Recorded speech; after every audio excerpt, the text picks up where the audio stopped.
What if Santa Claus wasn't always jolly? What if the milk and cookies weren't a treat, but a trap? And what if the elves didn't make toys out of kindness, but as payment for keeping him under control? This is Shifted History. Long before sleigh bells rang, before reindeer flew, Santa was just a man with a problem. A cookie problem. Historians trace the origin of St. Nicholas to ancient legends, but hidden in the margins of forbidden scrolls is a different tale. He didn't give gifts. He didn't ride a sleigh. He wandered from village to village in search of the perfect cookie. Gingerbread, sugar, snickerdoodle, oatmeal raisin, no discrimination, just consumption.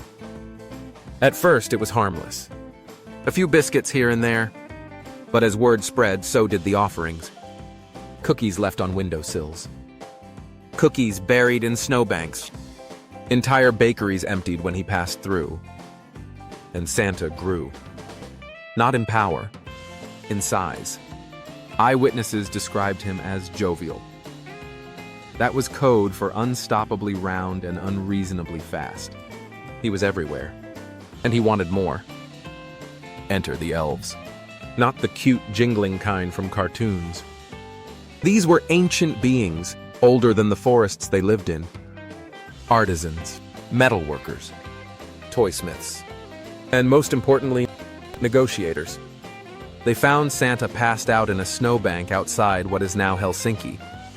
Crumbs in his beard, holding half a molasses wheel. That's when they made a deal.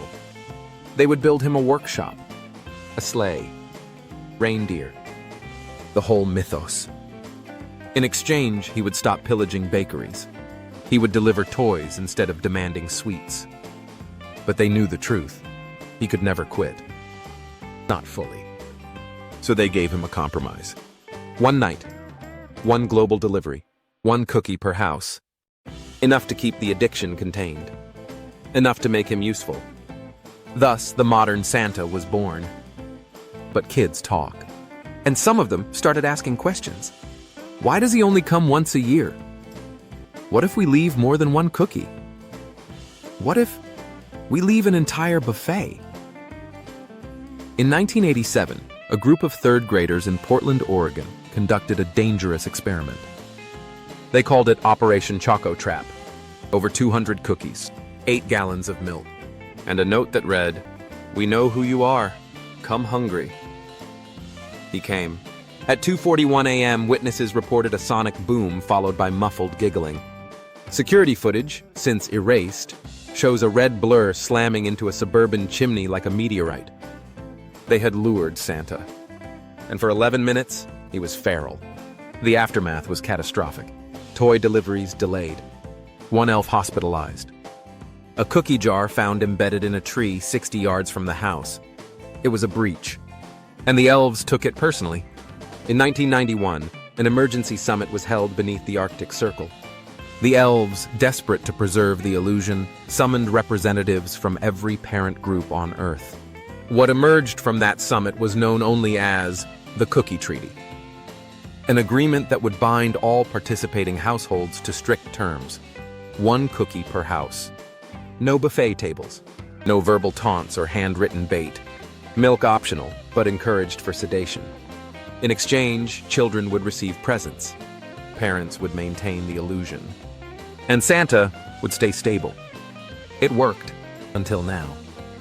Because every so often a child asks the forbidden question, what if we leave an extra plate, just this once?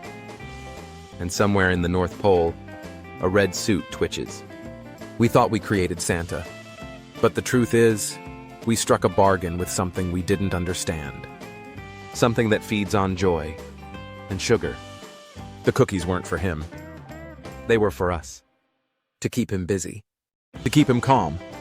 So next Christmas, when you set out that plate, just remember, you're not feeding Santa. You're honoring the treaty. Like, share, and subscribe for more warped timelines, hidden truths, and forbidden history. This is Shifted History. But before you go, ask yourself this. Why do children in the United Kingdom leave Santa a glass of sherry? Is this just tradition or something darker? Does Santa have a second addiction? Click the bell so you don't miss part 2 of this ongoing exposé. Alternate timelines. Surreal conspiracies. History's greatest what-ifs. All in one place. This is Shifted History.